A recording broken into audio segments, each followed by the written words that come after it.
네, 오늘 읽은 시편 146편부터 150편 끝편이죠.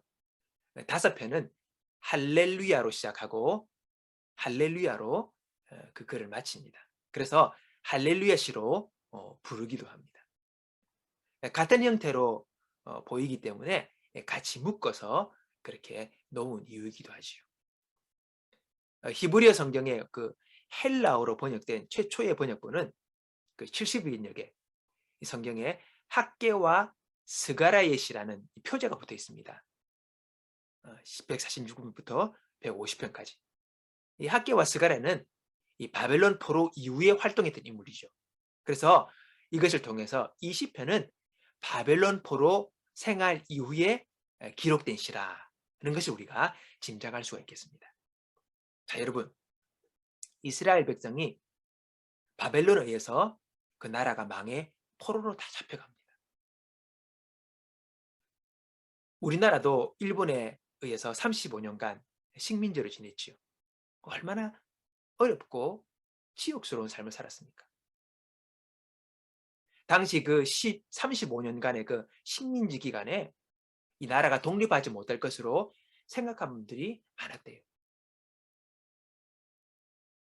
자, 그래서 그 당시 지식인들 중에서도 나라의 희망을 보지 못하고 어?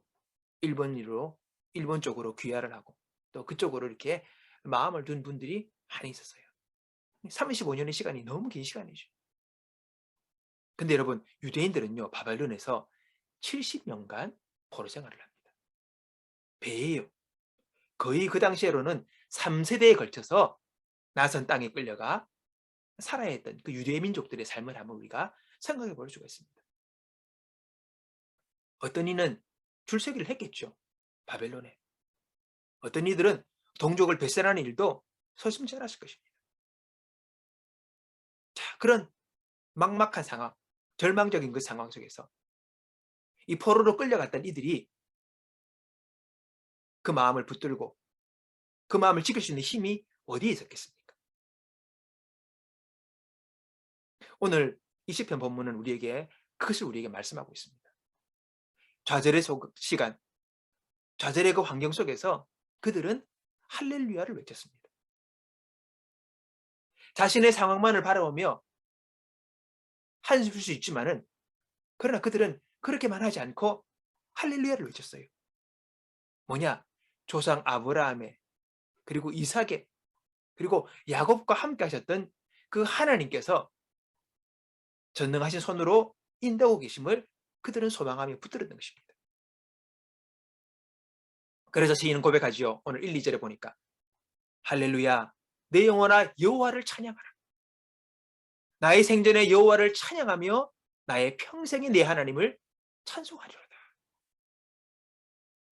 그들은 그렇게 고백하고 있습니다. 암흑 같은 절망적인 답답한 소망이 보이지 않는 그 상황 속에서 그들은 하나님을 바라봤습니다. 그리고 하나님께 찬양으로 고백을 합니다. 여호와를 찬양하라. 내 생전에 살아있을 동안에 내가 그분을 찬양하며 내 하나님을 찬송하겠다. 그렇게 고백을 하는 것입니다. 여러분, 어려운 상황에 부딪힐 때에 사람들은 흔히 힘과 재력이 있는 사람, 그리고 높은 지위에 있는 사람이 자기 편이 되주길 바랍니다. 그래서 그들을 의지해서 그들의 도움을 받아 지금의 어려움을 넘어가 보려는 것이 사람들의 마음입니다. 그게 인지상정이죠. 근데 오늘 시편을 기록한 이 귀인은 뭐랍니까? 귀인, 고관들을 의지하지 말며 도울 힘 없는 인생도 의지하지 말지니 그의 호흡이 끊어지면 흙으로 돌아가서 그날에 그의 생각이 소멸하리로다. 그렇게 가르치고 있습니다. 아무리 재물 많은 사람도 아무리 높은 권세를 가진 사람도 결국은 죽을 수밖에 없는 유한한 존재임을 가리키면서 그들을 의지해서는 안 된다라고 말을 하고 있습니다. 사람 의지하지 말라는 거죠. 여기서 여러분 인생을 의지하지 말라라는 말에 우리가 두 가지 의미가 있음을 봅니다. 첫 번째는요. 사람은 하나님이 아닙니다. 사람은 유한한 존재입니다. 한계를 가진 존재가 바로 사람이에요. 사람은 결코 하나님처럼 전능하지 않습니다. 뭐든지 해줄 수 있는 존재가 아니에요. 그래서 숨이 끊어지면 흙으로 돌아가는 그런 존재라는 것입니다. 누구나 다 흙으로 돌아가는 때가 있습니다. 영원히 사는 사람은 없기 때문입니다. 분명히 인생의 마지막이 있습니다. 그럴 때는 아무리 그가 높은 권세를 가졌도, 그가 아무리 많은 재물을 가졌어도, 그가 아무리 많은 인맥을 가졌어도 다 필요 없습니다. 그때가 되면 다 놓고 돌아가야 합니다. 사람이 그런 존재예요. 전능한 존재가 아닙니다. 영원히 사는 존재가 아닙니다. 그래서 사람을 의지할 때 우리는 완벽한 소망을 채울 수가 없습니다. 우리의 근본적인 온전한 필요를 채울 수 있는 존재가 사람이 아니라는 거죠. 하나님이 우리에게 우상을 따르지 말라고 계속 성경에 말씀하시죠. 우상을 섬기지 마라. 그 이유가 뭡니까? 시편 135편에 보면 이렇게 나와 있습니다. 열국의 우상은 은금이요 사람의 손으로 만든 것이라. 입이 있어도 말하지 못하고 눈이 있어도 보지 못하며 귀가 있어도 듣지 못하며 그들의 입에는 아무 호흡도 없나니 그것을 만든 자와 그것을 의지하는 자가 다 그것과 같으리라. 우상을 따르지 말아야 하는 이유가 뭐냐니까 우상은 힘이 없어요. 능력이 없다는 겁니다. 사람이 우상을 만들었고 그 만든 사람이나 그 우상이나 똑같이 능력이 없다는 것입니다. 헛된 것을 의지하고 붙들고 하는 그 모든 것들이 어리석은 행동이라는 것이죠. 그래서 우상을 섬기는 것이 헛것이라 하시면서 너희는 우상을 섬기지 마라. 우상을 따르지 마라. 그렇게 말씀하시는 것입니다. 여러분 사람은요. 오늘 내가 바라고 필요하는 것들을 다 채울 힘이 사람에게는 없습니다. 내가 필요로 할 때 나의 필요를 채울 궁극적인 힘이 사람에게 없다는 것이죠. 아무리 가까운 부부라도 모든 필요를 서로 채울 수가 없습니다. 사람이기 때문에. 아무리 친한 친구라도 완벽한 도움을 주지 못합니다. 부모가 자식을 위해 모든 것을 채워주기 원하지만 채워줄 수가 없는 것이죠. 사람이 능력에는 한계가 있습니다. 그게 현실입니다. 각자의 능력치도 각자의 가진 것도 다 다르기 때문에 사람은 사람에게 완벽한 도움을 줄 수가 없습니다. 그의 인생은 그가 책임지고 살아가야 되지 사람을 의지함으로 우리 모든 문제를 해결할 수가 없는 것이지. 그래서 우리는 사람을 의지할 때 반드시 실망하게 되어 있습니다. 해주겠지. 이렇게 도와주겠지. 힘이 되겠지. 근데 상대방은 그럴 만한 힘이, 그럴 만한 여건이, 그럴 만한 능력이 안 되기 때문에 도울 수 없는 것이죠. 그러므로 도울 힘이 없는 사람을 의지하는 것은 우리 인생의 현명한 방법이 아니라는 것입니다. 둘째는요. 우리가 사람을 의지하지 마라. 근데 그 의지하지 마라 할 때에 우리가 의지하려는 그 마음의 중심에 동기가 있습니다. 뭐냐니까 사람은요. 어려움을 피하고 싶거든요.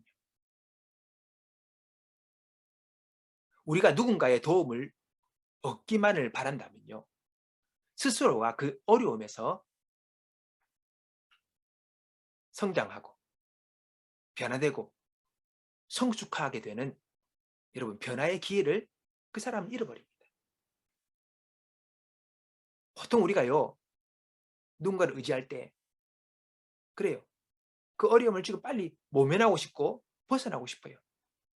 힘드니까 괴로우니까. 그래서 그 상황을 피하고 그 상황에서 벗어나는 것에 모든 목적이 다 생기게 됩니다. 그것만을 우리가 바라게 되는 거죠. 근데 우리가 성경을 보면 그런 말씀이 있습니다. 야고보서 말씀 보면 너희가 시련을 당할 때에 오히려 기쁘게 여기라 그런 말씀이 있습니다. 이게 무슨 말이냐면 시련 자체가 좋다는 말이 아니에요. 이 시련을 통해서 우리가 변화될 수 있는 기회가 주어졌다는 것입니다.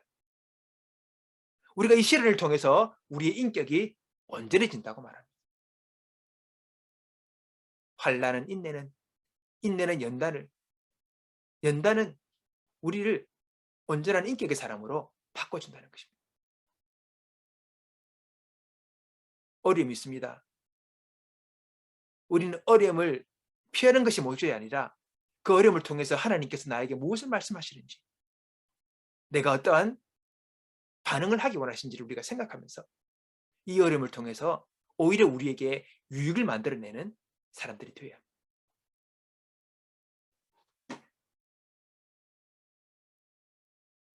요즘 보면 그 투자에 대한 열풍들이 많지 않습니까? 관심들이 많아요. 그러면서 어떤 분이 글을 쓴 걸 봤습니다. 사람은요, 투자에 성공하려면 꼭 몇 번의 낭패를 봐야 된대요. 실패를 하고. 훌륭한 전설적인 인물들도 다 그런 시간들을 겪었대요. 근데 그 실패를 통해서 에라이 모르겠다라고 그냥 접었으면 끝인데, 그들은 그 실패를 통해서 배운대요. 뭐냐니까 왜 내가 실패했는지, 무엇이 문제인지를 복귀한다는 것입니다. 그래서 자신의 약점과 자신의 태도가 어떤지, 자기가 어떤 유형의 사람인지를 배운답니다. 그래서 그것을 극복하고 바꿔서 다음에 도전을 함으로 말미암아 그가 성장하는 거죠. 그 성장을 통해서 결국은 성공적인 투자가가 되어진다는 그런 열매가 생기게 된다. 사람은 어려움을 통해서 성장해야 합니다. 어려움을 통해서 우리는 기회를 오히려 가져야 합니다. 무조건 그 어려움과 힘듦의 시간을 모면하고만 피하려고만 생각하지 않고 그 시간을 통해서 배우는 사람들이 되어야 한다는 거죠.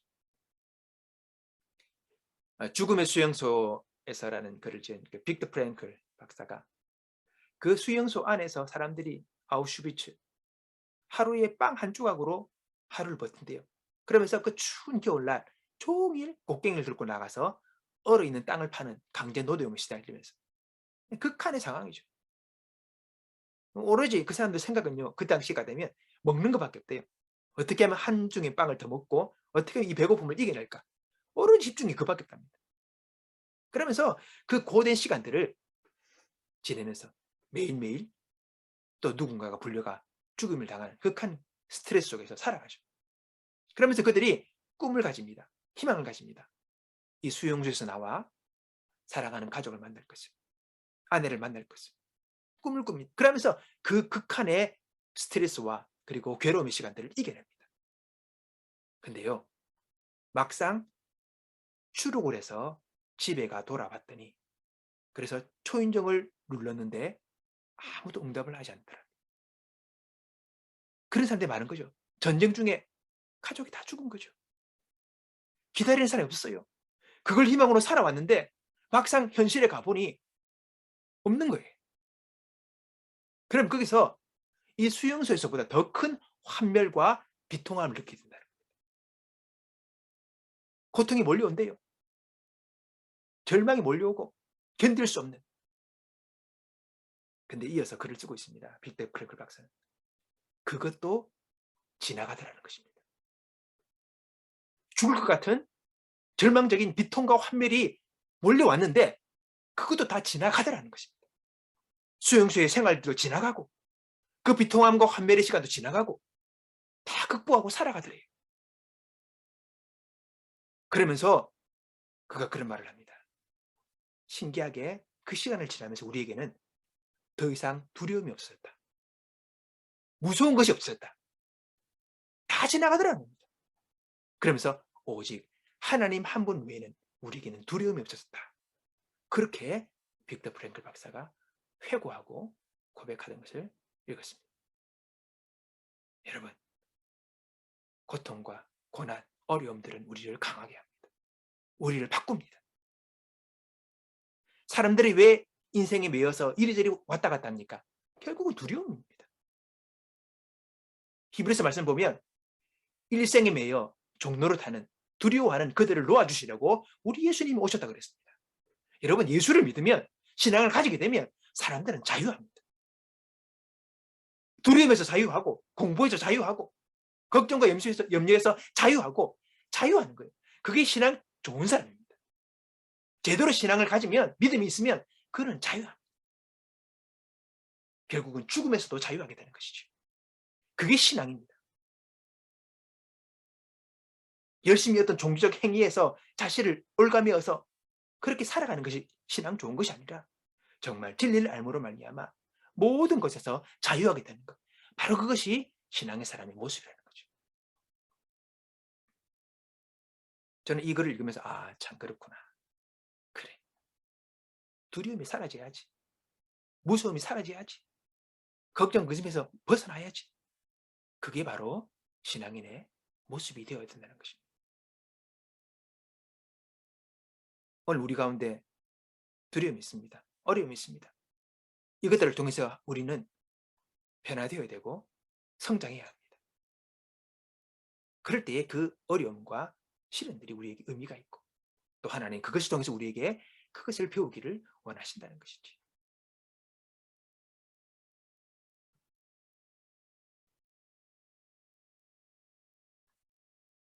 자, 그러면 오늘 본문을 보면서 하나님이 어떤 분인지를 또 우리에게 시편 기자는 이야기하고 있습니다. 그러면서 하나님을 바라보라는 것이죠. 오늘 7절에서 9절에 보면 하나님은 억눌린 자, 줄인 자, 갇힌 자, 눈먼 자, 비굴한 자, 나그네, 고아, 과부 이들에게 관심을 가지고 있다고 말씀하십니다. 여기서 특별히 보면 줄인 자에게 먹을 것을 주신다 그랬어요. 필요가 있는 사람에게, 갈급한 사람에게 채우시는 분이죠. 그리고 비굴한 자를 일으키신다고 합니다. 여기서 비굴한 자는 뭐라는 말이냐면 강한 힘에 눌려가지고 마음이 꺾인 사람이에요. 흔히 말하는 자존심이 바닥을 친 사람들입니다. 어떤 것도 내세울 수 없는 참으로 그런 비굴한 상태, 부끄러운 상태, 꺾인 상태, 고개 들 수 없는 상태, 이런 상태에 있는 사람들을 어떻게 합니까? 일으켜 주신대요. 하나님이 이런 자들을 세워주신다는 겁니다. 고개 들게 하시고 부끄럽지 않은 인생으로 만들어 주신다는 거예요. 그 하나님을 바라보라는 것입니다. 우리 하나님이 그런 분이에요.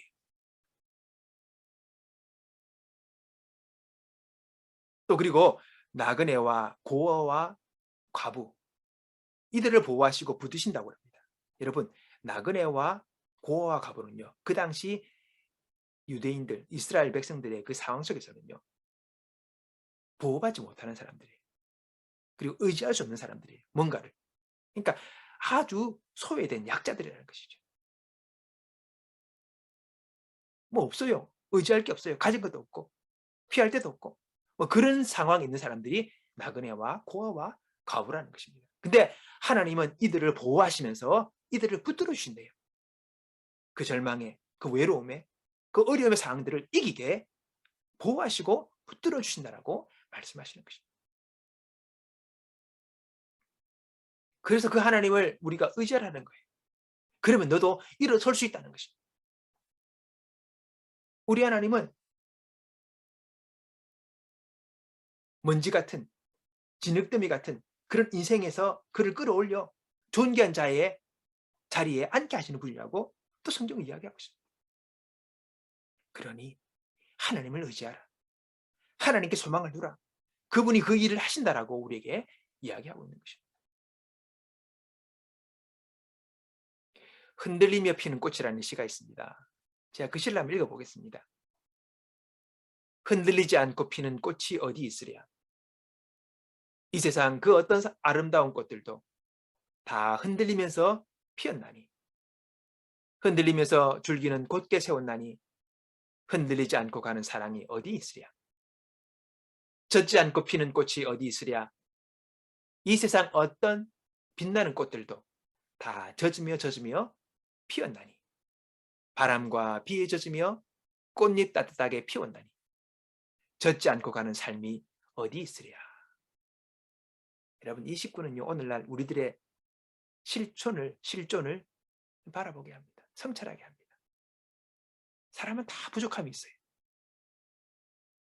그리고 사람들은 다 의지할 곳이 필요한 삶이라는 것입니다. 어디 흔들리지 않고 피는 꽃이 있습니까? 어디 한 번도 비 맞지 않고 자라나는 야생의 꽃들이 있습니까? 다 흔들림을 받고 그리고 젖으며 그 모든 풍파 속에서 다 자라나 결국 꽃을 피우는 것입니다. 우리 인생도 마찬가지입니다. 우리의 바람은 어려움 없이 힘듦 없이 고통 없이 그냥 편히 살고 싶지만은 그러나 그런 인생은 아무도 없습니다. 이 세상에 태어난 사람들은 다 고난이 있고 어려움이 있고 부족함이 있고 도움이 필요하고 연약함이 있고 문제가 다 있습니다.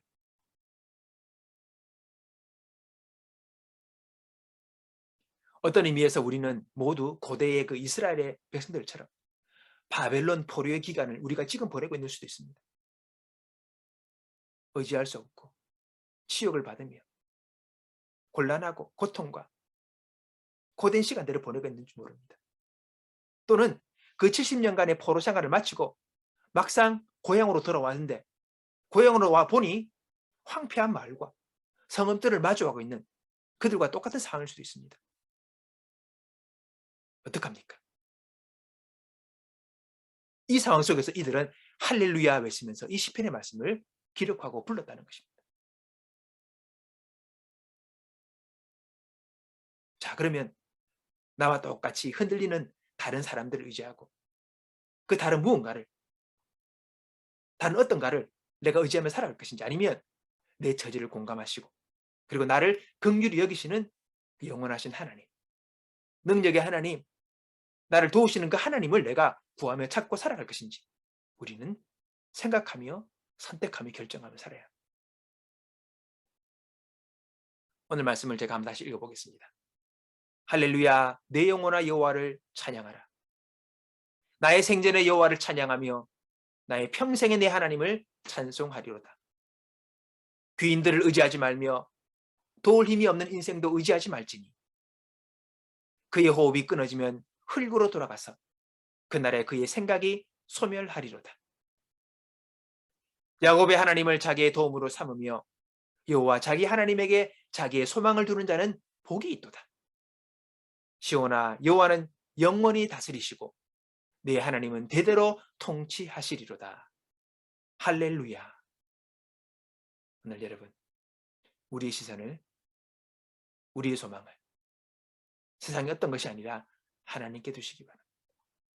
그 하나님께 소망이 있고 진정한 만족이 그분 안에 있음을 기억하면서 우리의 마음을, 우리의 의지를, 우리의 생각을 날마다 주님께로 고정하고 주님을 의지하며 그분을 날마다 찬양하고 그분께 날마다 기도하고 그분께 날마다 예배하며 오늘 주님의 그 도우심으로 말미암아 승리하며 나가는 우리의 생이 되시기를 주님의 이름으로 축복합니다.